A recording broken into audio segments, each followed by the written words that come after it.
Bonsoir. Alors, il y a quelque chose qui me fascine depuis que je suis toute petite, c'est l'esprit. Plus particulièrement, c'est la capacité de l'esprit à réaliser quelque chose, à concrétiser quelque chose. Et du coup, plus jeune, j'avais aussi cette question de qu'est-ce qui fait que quelqu'un arrive à réaliser ses rêves?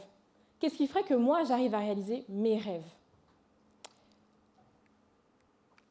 Je suis née dans un petit île de la Martinique, donc dans les années 90, et moi, des rêves, j'en avais plein.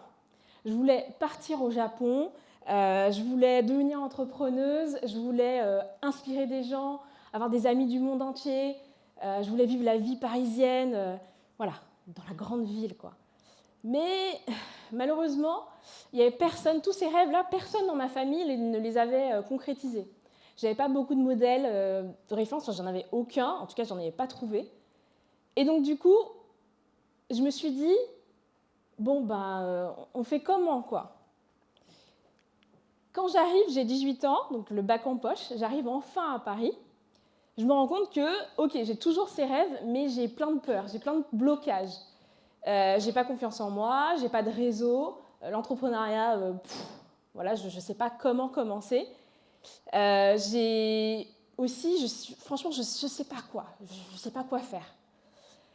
Donc, à ce moment-là, heureusement, j'ai la passion des livres. Je cherche plein de vidéos sur YouTube. Je commence à lire d'éplucher des bouquins de développement personnel, de psychologie, de neurosciences. Et je me retrouve à regarder, lire des biographies, des interviews de sportifs, d'entrepreneurs, de coachs. Et je me rends compte qu'il y a des points communs dans ce qu'ils racontent. En fait, il y a certaines pratiques qu'ils mettent en avant, et particulièrement une. Et je découvre aussi que même l'aviation française utilise cette pratique. Alors je me dis, ok, ça commence à faire beaucoup de monde, je vais tester cette pratique. Il faut vraiment que je mette en place cet outil. Et là, quand je pratique cet outil, je me rends compte au fur et à mesure que mes projets se concrétisent. Étape par étape, je me retrouve au bon endroit, au bon moment. Je pars au Japon, donc seule et en Corée du Sud, à 20 ans. Je me lance plus tard en freelance. On me dit ouais, Laurie, t'as pas de master, tu vas pas y arriver, tu vas pas trouver de clients. Bam, je trouve des clients du premier coup. Et là, je me dis, il y a un truc là. Je crois que j'ai hacké mon esprit. Et cet outil, cette pratique dont je vous parle, c'est la visualisation. La visualisation, on parle aussi d'imagerie mentale en psychologie. C'est l'art d'avoir une vision et de l'imaginer comme déjà réalisé. C'est l'art d'avoir aussi, alors c'est pas juste une vision, ça peut être un projet, un rêve, un objectif, une compétence que vous souhaitez améliorer et de vous y projeter comme si c'était déjà fait. Ce que je découvre en fait, donc dans la psychologie, les neurosciences, c'est que dans notre cerveau, on a un filtre qui s'appelle le système d'activation réticulaire, donc RAS en anglais. Et ce filtre, en fait, il va décider de ce qui doit rentrer ou pas dans votre cerveau, dans votre esprit conscient. Donc je vous refais un peu l'image. Vous avez vos 5 sens, voilà, par exemple la vue. Actuellement, vous allez percevoir des choses dans cette salle et pourtant, votre filtre, ça se joue très rapidement, hein. Votre filtre va décider ce qui va être autorisé à rentrer ou ce qui va être bloqué. Donc vous pouvez l'imaginer comme le filtre à café qui prend qu'une infime partie, quelques petites gouttelettes, ou alors comme des vigiles, comme la dernière fois vous êtes fait recaler en boîte, c'est exactement ce qui est en train de se passer dans votre cerveau. Et ce filtre, comment est-ce qu'il décide qu'est-ce qui est autorisé à rentrer ou qu'est-ce qui est bloqué? C'est simple, il décide en fonction de ce qui est important pour vous. Et ce qui est important pour vous, c'est quoi? C'est ce sur quoi vous vous focalisez, ce que vous répétez, ce que vous a inculqué qui était important pour vous. Donc, ça veut dire que depuis que vous êtes petit, vous avez des croyances sociales, familiales, des choses qu'on vous dit c'est impossible, c'est possible, ça c'est difficile, oh, tu sais, la conjoncture économique, impossible de monter ta boîte, hein, franchement impossible. Et voilà, et ça se joue dans votre cerveau, Et le filtre, il va dire « Ok, alors non, ça ne confirme pas ce qu'on a dit, ce qu'on nous a dit, ok, bah non, tu rentres pas, vous n'allez pas le voir. » Donc c'est-à-dire que là, à l'heure actuelle, vous avez tout un monde entier que vous ne percevez pas. Et dans ce monde que vous ne percevez pas, il y a peut-être les opportunités, les solutions pour les challenges auxquels vous faites face. Un autre exemple, c'est notamment quand vous décidez d'acheter, imaginons que là vous décidez d'acheter une voiture ou un sac ou une paire de chaussures, et à partir du moment où vous décidez d'acheter cet objet, je vous assure, le lendemain, vous apercevez quelqu'un qui a cet objet. Je suis sûre que ça vous est déjà arrivé. Vous dites, mais c'est pas possible, je le vois partout. Pourtant, est-ce que la veille, les gens n'avaient pas cet objet? Non, la voiture, elle existait déjà. C'est juste que vous ne la voyez pas, parce que ce n'était pas important pour votre SAR. Votre système se filtre. Donc, ce système de neurones, la bonne nouvelle, c'est que vous pouvez le programmer. Vous n'êtes pas soumis à juste vivre les choses par défaut, parce que voilà, ce filtre, il est programmé, vous pouvez le reprogrammer pour ce qui est important pour vous actuellement, pour vos projets, pour vos objectifs, pour vos rêves.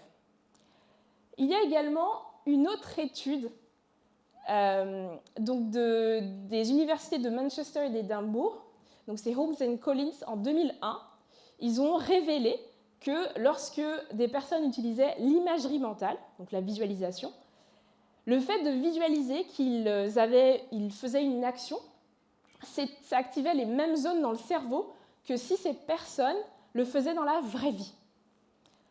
Donc là, aujourd'hui, on sait dans plusieurs recherches, dont celle-là en psychologie, ont démontré que effectivement, la visualisation améliore les performances sportives, personnelles, professionnelles, académiques.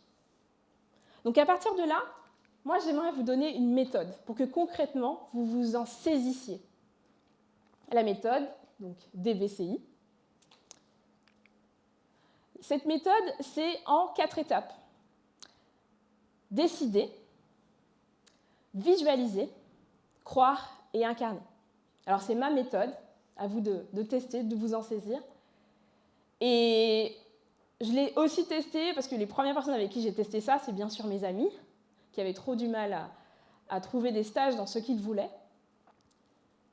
Et je leur ai notamment dit, en première étape, le premier pas, c'est de décider ce que vous voulez vraiment.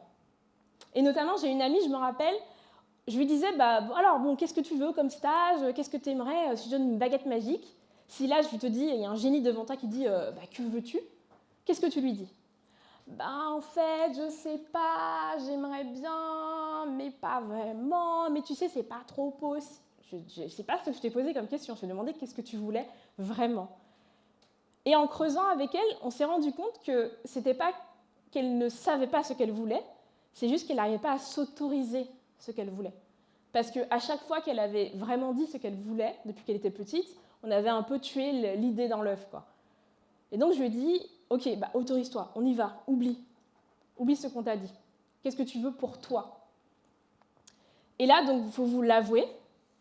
Et aussi, très important, il faut l'écrire. Alors, il y a une autre étude de la Dominican University of California.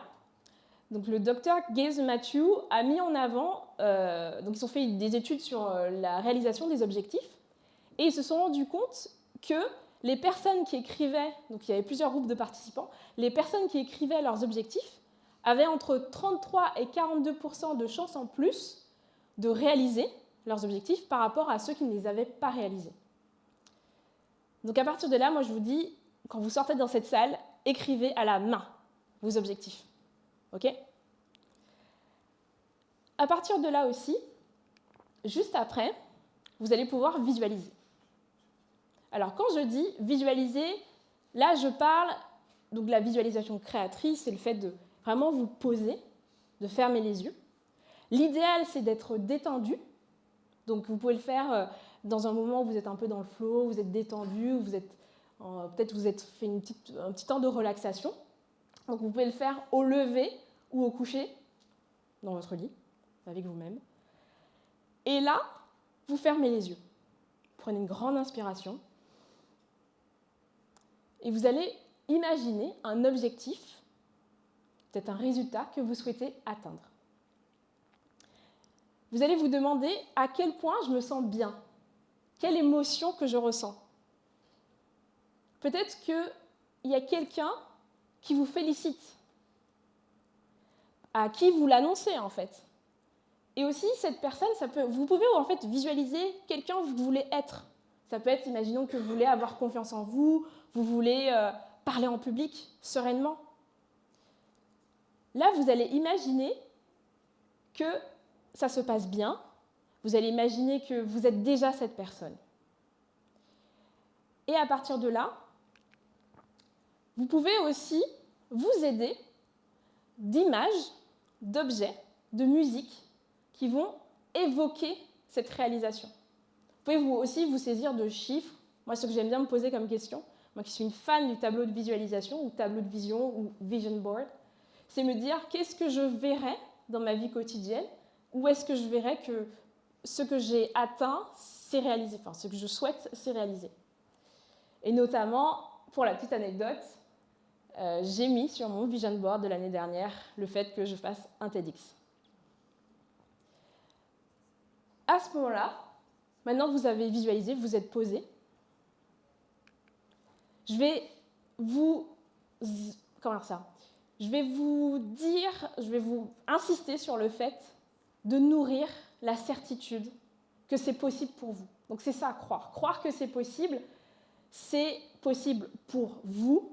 C'est tout simplement, je vais vous donner une image, ce sera plus simple, qui est que quand, imaginons que vous êtes parti chez un ami le soir, peut-être une maison que vous n'avez jamais visitée, vous êtes dans votre voiture, vous allez rentrer chez vous, vous dites, bon, bah, ok, là, j'ai mon véhicule, j'ai moi, bah, je sais que je vais rentrer chez moi. Vous ne connaissez pas tout le chemin par cœur, vous ne pouvez pas voir dans votre tête tout le chemin. Et pourtant, dans la nuit, avec vos phares, vous allez voir 50 mètres, puis 50 mètres, puis 50 autres mètres. C'est la même chose. Vous allez demander à plein de gens, des entrepreneurs, comment est-ce qu'ils ont fait pour réaliser ce qu'ils souhaitent réaliser. Et ils vont dire, en fait, je ne sais pas trop. Au départ, je ne savais pas trop. Je savais juste que je voulais atteindre cet objectif. Et en fait, au fur et à mesure, j'ai vu les solutions, des personnes sont venues m'aider. Et en fait, ils ne se sont pas rendus compte, le SAR dont je vous ai parlé tout à l'heure, ils l'ont programmé. À partir du moment où ils ont changé leur point de focus entre de toute façon, la conjoncture, tous ces trucs, je ne peux pas, en fait, il y a bien des solutions. Un peu comme moi qui me suis mis à chercher comment on pourrait réaliser mes rêves. Et à partir de ça, moi je vais vous donner aussi l'injonction, bien sûr, à vous de tester, mais d'incarner. Incarner, c'est quoi? Incarner, c'est passer à l'action. C'est oser créer et saisir les opportunités. À partir de là, maintenant que vous répétez un peu les 3 premières étapes, donc écrire ce que vous voulez, visualiser, croire en ce que vous souhaitez, vous allez vous dire, ok, cette version de moi, qu'est-ce qu'elle fait? De toute façon, vous allez voir vos pensées, vos émotions, et donc vos actions vont changer. Et vous allez voir l'aide, les possibilités, les gens autour de vous qui vont dire « Ah, mais tiens, tu as ce projet-là !» Ben oui, en fait. Alors qu'avant, cette personne, elle existait toujours, mais vous n'aviez pas eu l'envie, vous n'avez pas eu l'idée, l'intuition de vous dire « Allez, j'en parle » ou « Je demande à telle personne ». Et ensuite, je vous dirais aussi de répéter, de persévérer. Bien sûr, là, je vous ai résumé mon parcours. Ça ne s'est pas du tout passé en aussi court.